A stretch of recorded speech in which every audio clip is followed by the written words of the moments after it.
Hi everyone! In this video we're going to look at partial pressures. Partial pressure is important when we're looking at mixtures of gases. And since the atmosphere, the air around us, is a mixture of gases, it's important for us to consider partial pressures on occasion. So the partial pressure is defined as the pressure exerted by a gas as if it were alone in the container. And so as I said, this pertains to solutions of gases, that is, mixtures of different kinds of gases. These gases will mix, no matter what the ratio, to form homogeneous solutions of gases. And since there are no intermolecular forces present between gas particles, each gas will behave the same as it would as if it was the only gas in the container. So we can take the partial pressure of each gas, partial pressure of gas 1, plus partial pressure of gas 2, plus partial pressure of gas 3, plus 4 and 5 and 6, and so on. And all of those partial pressures add up to give the total pressure in the vessel or container. So the atmosphere, for example, has nitrogen, oxygen, CO2, some helium, hydrogen, argon, etc. All those pressures add up to give the total atmospheric pressure that we experience on a day-to-day basis. This total pressure can be used in the ideal gas law using the total number of moles and other variables like temperature and volume. The partial pressure of a gas is related to how much of that gas is present, and we represent the amount of gas or concentration as a mole fraction, represented here by the variable x. And this I just tells me it's some individual gas. We can replace this I with whatever the identity of the gas is. Say we're looking at nitrogen, it would be x of N2. This mole fraction is equal to the moles of that individual gas divided by the total number of moles. And thinking about partial pressure, the partial pressure of that gas related to the total pressure is going to be equal to the mole fraction. And so by rearranging here, I can calculate the partial pressure of an individual gas by taking the mole fraction of that gas times the total pressure. And so this will come in handy here when we're doing calculations with respect to partial pressures. As I mentioned, the atmosphere is a mixture of gases, and so here is some data representing the mole fractions of various gases in our atmosphere. One thing to keep in mind about mole fraction is that they are fractions of a whole, so all of these mole fractions must add up to equal 1. Some of the numbers in this table are quite small, and so for minor components in a mixture of gases, you may see the unit ppm, or parts per million. And there are other units, parts per billion, parts per trillion, etc., but we're only going to focus on parts per million right now. Parts per million can be calculated by taking that mole fraction and multiplying it by 10 to the 6th. So a million is 10 to the 6th. We can then get a more reasonable number. So the mole fraction of neon is 0.00001818. So that's a pretty small number, but if we convert that to ppm, we take my mole fraction, 0.00001818, and multiply it by 10 to the 6th, we get 18.18 ppm. And so this number is more frequently reported because it's just easier to talk about it with respect to parts per million. If we know the barometric pressure on a given day, so let's say that the total pressure is equal to 0.987. That's the total pressure that the air molecules around me are exerting. If we know this number, we can calculate the partial pressure of an individual gas. So let's say we want to calculate the partial pressure of neon in the atmosphere. So I would take the mole fraction, 0.00001818, and the mole fraction is unitless because it is a fraction of moles of that gas per total moles, so it's a unitless number. Those units will cancel. And we'll multiply it, this should have units of ATM, by 0.987 ATM. And I will get a partial pressure of neon of 17.94 times 10 to the minus 6 atmospheres. As you would expect, this is going to be a small contribution to the total pressure because we have such a small mole fraction here. Let's work through an example problem to see how we can use partial pressures in solving mathematical problems. The question is posed here. Let's say we have 3 liters of helium, initially at 5 atmospheres.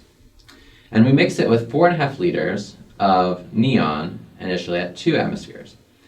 And the temperature is going to remain constant at 25 degrees throughout the process, and we're going to put those gases into a 10-liter container.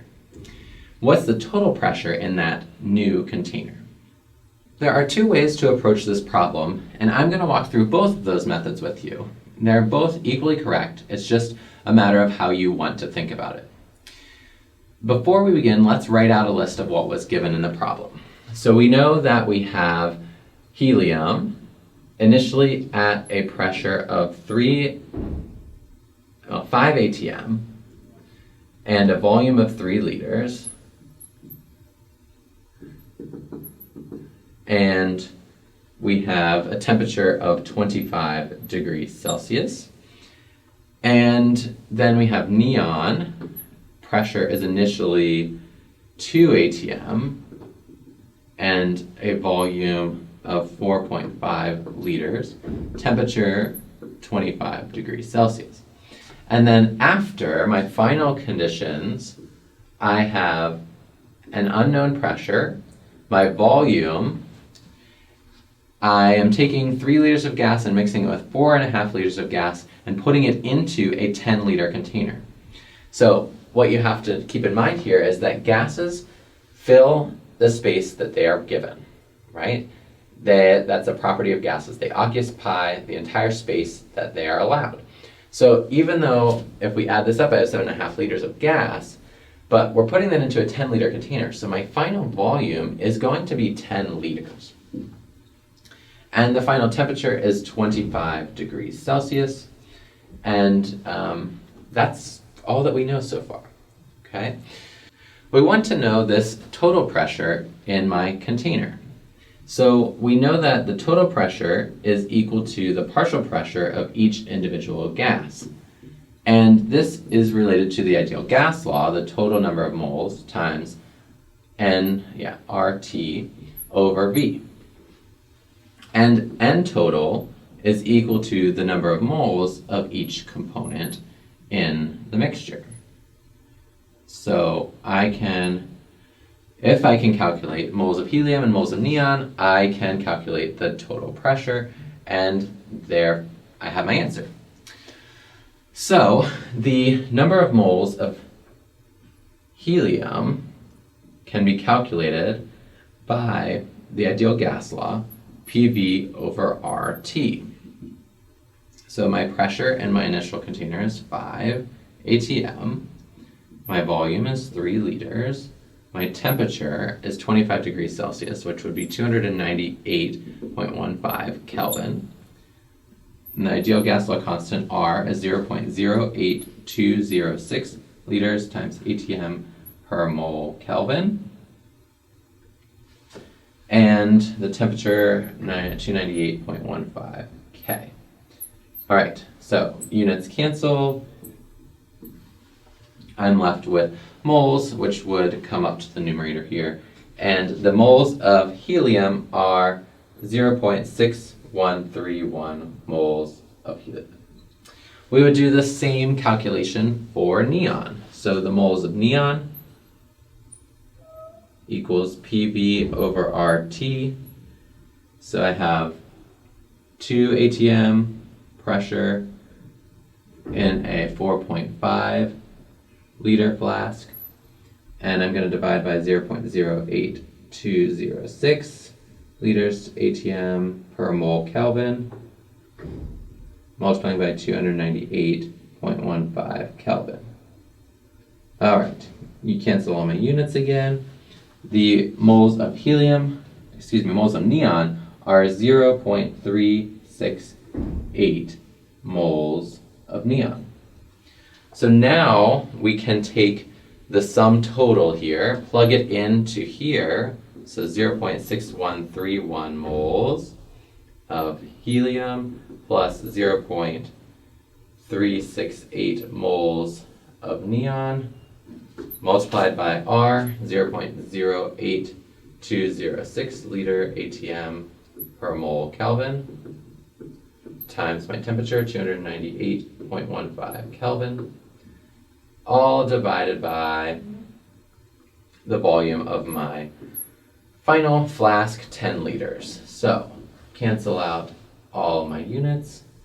We are left with units of pressure, and calculating a number from this gives me 2.4 atm. So that is the final pressure in the 10-liter container once these gases are mixed. And so we solved this by first calculating moles of each gas. The second way we could approach this is by using the pressure-volume relationship in Boyle's law. So we know that when we mix these gases together in the 10-liter container, they're going to behave as if they were alone in that 10-liter container.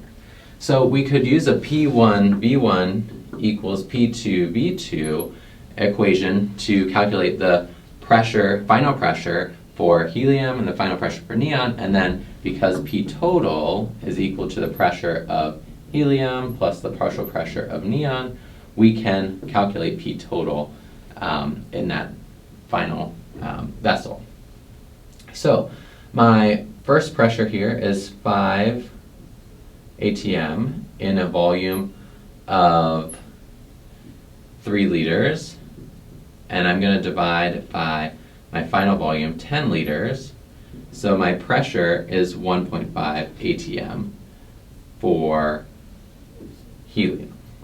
Then for neon, I start with a pressure of 2 atm and a volume of 4.5 liters, finding final volume of 10 liters. So my partial pressure is 0.9 atm for neon. And adding these together, I get the same 2.4 atm as I got with the other method of calculating the total pressure. Let's look at another practice problem with respect to partial pressures. Can you give this question a try? Alright, now that you've given that an attempt, let's solve it. So we know that partial pressure of O2 is equal to the mole fraction of O2 times the total pressure. So we would need to know the total pressure, which is given in the problem as 756 torr. We also need to know the mole fraction of O2, which can be calculated from the moles of O2 per the total moles. But if we look at the information given, we aren't given either one of these quantities. So we have to think of another way to get the mole fraction of O2. So we are given mole fractions of all the other gases, so we know that the sum total of every mole fraction must equal 1, right? So if we take 1 minus the sum of all the other mole fractions, we can get the mole fraction of O2. So this actually works out to be 0.1. Remember, mole fraction is a ratio, so it will be unitless. So 0.1 is the mole fraction of oxygen here. All the other numbers add up to 0.9. So then the second step is to find the partial pressure using the mole fraction P total equation that I have written over here. So the mole fraction is 0.1 and the total pressure is 756 torr. And here I don't need to convert to ATM because we're just talking about a fraction of this pressure being exerted by oxygen. And this would be 75.6 torr. If you have any questions about this problem or anything relating to partial pressure, please reach out and let me know. Thank you for watching.